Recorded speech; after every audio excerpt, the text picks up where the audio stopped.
All right, welcome back, LSU baseball fans. I have the pleasure of being joined by Andrew Rydell. Did I say that right? Yeah, Rydell? yeah. All right. He's joining us to be part of our SEC coverage over here at College Baseball Central. He is a local Louisiana boy down there in New Orleans. Thanks for joining us, Andrew. Appreciate it. Well, thank you for having me. Well, we're glad you have you on board, man. And figured your first foray into covering SEC baseball here at College Baseball Central got to start with LSU, right? Just an hour away from your hometown. What have you when you look at this team so far in this season? What do you like? What do you don't like? What I like so far is the pitching staff. The pitching staff has been nothing but dominant, in my opinion, except one bad inning on Saturday in that first game of the doubleheader. I think they've done their job so far. They've been executing their pitches, especially with a lot of young arms already in the mix. Will Schmidt, local Baton Rouge boy, um, Maverick Rizzi, who Jay Johnson already said he is probably going to lead the team in appearances this year. So those two freshmen already having a big part of the staff is very good. With a lot of pressure, especially being in a SEC team, just playing great already. One thing I haven't liked so far is some of the at bats. We're looking at a third base contest right now with Braswell and Tanner Reeves.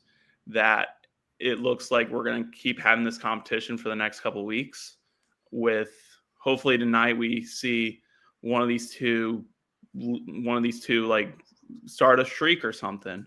Braswell's at bats have looked okay, and then Tanner Reeves at bats have looked okay as well. So some of the at bats this weekend looked okay, but I think they took a step in the right direction on Monday against Nichols. Yeah, certainly. I think Tanner Reeves there at third base just kind of he doesn't look super comfortable there at third base. He's had a couple of errors there. And I don't think you're moving Danny Dickinson off second, so or Milam off short. So it's just going to be like you said, it's going to be a battle there, and maybe the defense has ended up what separates them. Braswell has kind of been slow out of the gate with the bat, but we know he can hit SEC pitching. He proved that last year. Looking at some of these freshman arms, man, you mentioned Maverick Rizzi already and William Schmidt, then you got, Kason Evans and Cooper Williams. Like those guys are dudes. I mean, Kason Evans looks like he's going to be a stalwart, kind of in the back of the bullpen there. What do you think about Kason Evans? Kason Evans, he's looked phenomenal so far. I think he's got true potential. If they can get Gavin Guidry going in the next couple of weeks to also be in the back end of the pen, we can be looking at like a Kason Evans to Gavin Guidry situation. I think that's going to be one of the best back end of the bullpens in the SEC. Yeah, hard to debate that point. I mean, we all know what Gavin Guidry is. Gavin Guidry's proven it over, with the kind of competitor he is. But Kason Evans has looked the part. He's certainly got the stuff. He's got the talent, no doubt. It's just don't know a freshman. You put him in that high leverage situation, you don't know how they're going to respond. So, but early returns on Kason Evans are absolutely positive. Now I think after the games this weekend, some Tiger fans are a little concerned about the offense. You go that game 2 of the series, game 1 on Saturday. Mm-hmm. You get no hit for 7 innings against an Omaha pitching staff that the first week of the season was not good. Just flat out weren't good. And they no hit you for 7 innings. Obviously the 9th inning bats exploded, just fell a little bit short, but are you concerned at all, or is that just kind of a blip on the radar, you think? I think it was a little blip on the radar. Kind of Friday after the 5th inning, going into the first game on Saturday, they just seemed a little jumpy. Obviously, Omaha's pitching game 1 on Saturday, they walked 8 guys, and the starter walked 6. And if you told me that LSU walked 6 times in the first 5 innings and they did not score a run or get 1 hit, I would have thought you're lying. But some of the bats, they look just very jumpy. And the weather at the box on Saturday, some of the balls were hit pretty hard, just the weather didn't help any balls fly there. So I think it's just a one game situation because obviously game 3 and now on Nichols the bats exploded.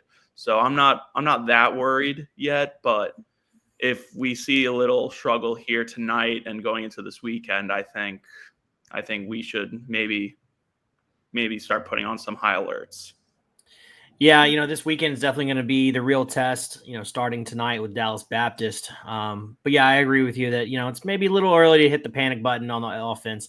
I think what a lot of LSU fans have gotten used to with Jay Johnson offensively is just not going to be what this team is. I mean, this isn't Dylan Cruz and Tommy White, and Braden Joubert and those guys and Cade Beloso hitting 144 homers or whatever it is they hit that year. This team is probably going to be more around 100 home runs, 90 to 100 would be my kind of guess where they settle. And I talked to Josh Jordan before the season started, right after fall practice, and he mentioned that they may not have the home run power. He's like, they're going to hit a lot of doubles, so it's kind of more of a gap to gap, doubles team. They're going to steal. They're athletic, and that's. If you look back at Jay Johnson's career, going back to Arizona and at Nevada, that's really what he was known for. Like those are the kinds of teams he thrived with. So this is, I think he adjusted what he was recruiting and what he was bringing in based on what was already here.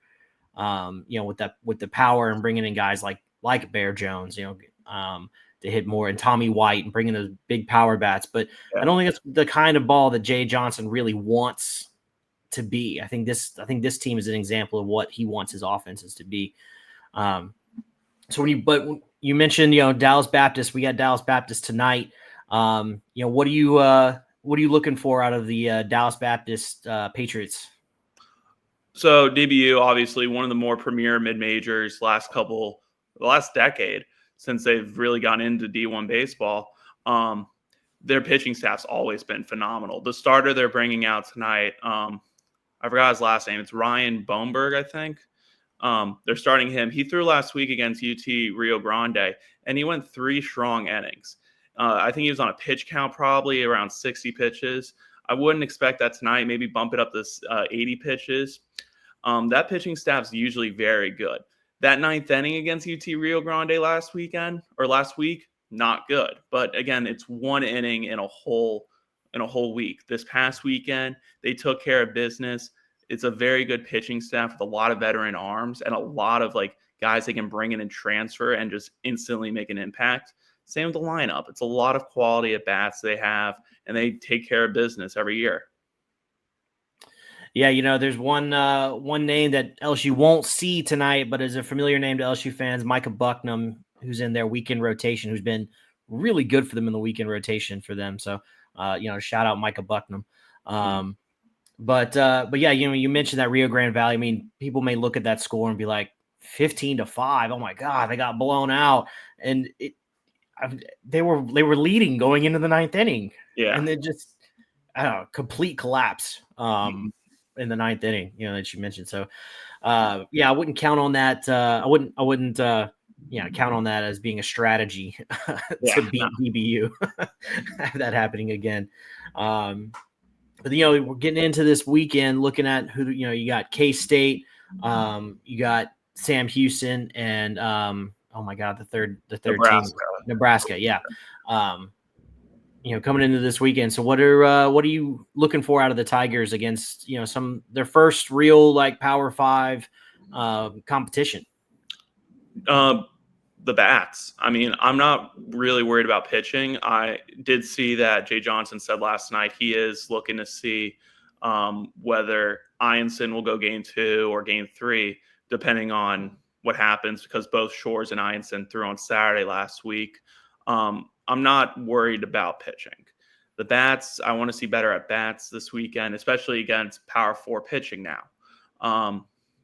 I think Jared Jones at bats have been much better this year. He's very more patient at the plate. He's working the counts to getting very hitter friendly counts so he can take advantage and do damage. I want to see that this weekend. I want to see the Tigers keep working the count and then get damage done, because they should take care of business again this weekend. Kansas State, their bats are starting to get a little hot now, so it's going to be a fun weekend this weekend for them. Yeah, I was texting with Noah, who was up at Globe Life last weekend and saw K State in person. He mentioned that K State's got a couple of familiar walk up songs to some LSU fans. They got one of them's got Calabria 2008, which was Dylan Cruz's walk up song, and then one of them's got Set It Off as a walk up song. So that should be interesting. It'd be fun to see those guys, see how LSU the players react to hearing those songs on the other dugout. Yeah. But yeah, I mean, I think you're right. Well, the pitching staff is going to be the pitching staff, and he did mention that they might flip flop some guys around. Personally, I hope they keep it the same because, I mean, having Chase Shores as your Sunday guy, having a Sunday guy who throws 98 with a wipeout slider, like that's just unfair. Yeah. I mean, and Ianson is, he's not that big overpowering guy, but he reminds me kind of like a Luke Holman last year. He's got a lot of pitchability. He's got 4 pitches for strikes. He'll mix it up. He'll locate his pitches well. He may not strike a ton of guys out, but he's going to get a lot of weak contact. He's definitely going to get his strikeouts. Don't get me wrong. Yeah. But he's going to be kind of a 1.2 strikeout per inning kind of guy, which is just fine. But the low walks, that's the biggest thing I think for this pitching staff. And there's been, they've got 17 walks on the season and 63 strikeouts. 93 strikeouts, 93 strikeouts and 17 walks as a pitching staff so far on the season. That's a pretty good strikeout to walk ratio. So if you can keep that up, that's going to pay some dividends. I think you mentioned Bear Jones' at bats looking really good. He's walked a ton so far this season. And I think I just don't want him to get frustrated with that. Let him take his walks. I feel like some of the time, especially in that first weekend, he was kind of like, he's come up to bat a few times with the bases loaded and just wanted to just crank it out. Even when you look at game 2, I think game 1 Saturday against Omaha, he came up with the bases loaded. But he took a mature at bat, right? He went down 0-2 real quick on some pretty nasty breaking balls. But he was swinging for the fences. He wanted in that game in one swing. And but credit to him, man. He shortened up on 2 strikes, got a base hit, kept the conveyor belt moving, got some guys in. I think that shows a lot of growth and maturity for him. So hopefully we can see more of that. I really want to see.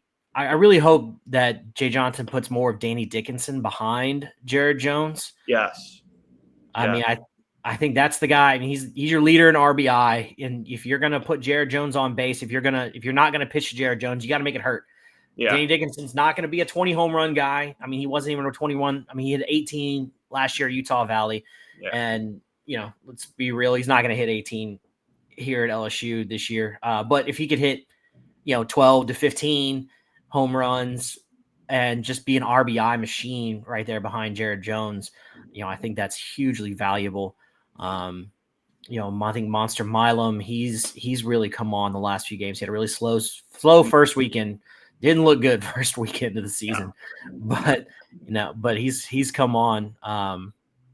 Who do you think, or how do you think they handle the right field position? Because there's about 3 guys, 3 or 4 guys, they're kind of battling for that one right field spot. How do you see that playing out? It's interesting. They've had one of the Pearson brothers out there. They had Ashton Larson out there as well. It's going to be interesting because it's both a lefty. It's both a good lefty at bat, and I think it's a good problem to have because I've watched every LSU game. I've watched every LSU lineup be displayed, and I look at that lineup. I'm like, that's a good lineup, and so-and-so's not in there. I think we're going to see the same this week and probably playing matchups, seeing who's got the better at bats going right now. I really like Ashton Larson out there in right field. I like having Brown out there in right field too. They've been very good. It's just who's got to have the better at bats right now.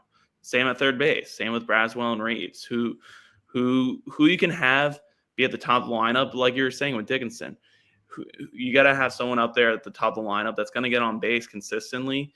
That they're afraid to pitch to Jones, and then have someone behind Jones that can do damage. Yeah, absolutely. I think one kind of, I don't know that I would say concern. I don't think it rises to the level of concern for me yet, but just something I'm paying attention to is the catching position. When you look at, it's been mostly Hernandez and Aaron Beatty, but both Hernandez and Aaron Beatty have had kind of their struggles behind the plate, defensively. Kind of particularly Aaron Beatty, he just doesn't seem comfortable back there. He's letting a lot of balls get to the dugout or get to the backstop.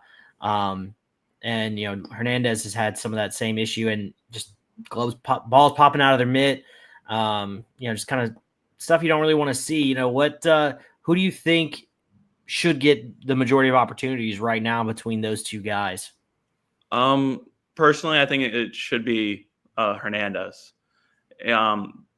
I think Aaron Beatty will come to his own. It's just on Monday, Schmidt in his final inning, he lost a lot of his. He had 3 wild pitches in a row, I think, in his final batter, and there are tough pitches for Aaron Beatty to maybe block, but I think Hernandez is better, especially in the past. He's been better defensively. I think it's a little growing pains coming into the SEC. Maybe he didn't catch a lot of these guys in the fall a lot, but personally, I think it should be Hernandez. His bat's been very good as well, but defensively, you're the person that ties that whole infield together, that whole field together. I think Hernandez should be there right now, but I think Aaron Beatty, I wouldn't have a problem with Aaron Beatty back there as well, because Aaron Beatty, he was the number one catcher in Texas last year, I think, and he's got a lot of potential, and so it's a good problem to have. I mean, it's early on the season. You said it perfectly. Like, no need to worry about it right now, but if it does keep on happening, like especially playing in a big league park tonight where that backstop's much deeper, even going into Frisco, that backstop's much deeper, it could be a problem. Yeah, I mean, it's just definitely something to watch. I'm kind of surprised Blaze Priester hasn't gotten as much playing time. The guy just mashed in JUCO. I mean, in the fall, he led the team in home runs in the fall. And in preseason practice, looked really solid defensively. He struggled with the bat, and I think that's kind of what kind of put him where he's at in the pecking order. But I'd like to see him get some more run, and maybe not this weekend, but maybe next week when you look at North Dakota State, coming in, I forget who they're playing on the next weekend. Central or North Alabama. North Alabama, yeah. So against the Norsemen of North Alabama, maybe that's a good opportunity to get Blaze Priester some more at bats. But yeah, I mean the sky is the limit for Cade Aaron Beatty. He's obviously got the highest ceiling of any of these three guys. I think that's pretty. I don't think that's debatable. But yeah, I agree with you that right now Hernandez seems to be the steadiest behind the plate. He's 3 of his 4 hits that he has right now in the season are extra base hits. They're doubles. Yeah. So he's seeing the ball well. He's making some good contact, and he hit 23 home runs last year at Indiana State. Obviously I don't expect him to hit 23 home runs this year. Yeah, but if he can like continue to keep hitting doubles, if he can hit maybe 10 to 12 home runs, maybe even 8 to 10, just be a steady guy in the middle of that lineup, even towards the bottom of that lineup, he could be a very good at bat. He could be a dangerous 7, 6, 7, 8, 9 batter to have in your lineup. Yeah, absolutely. And he's played a ton of baseball. He's a veteran. He's been around. And I think he's just a good presence to have, in the lineup.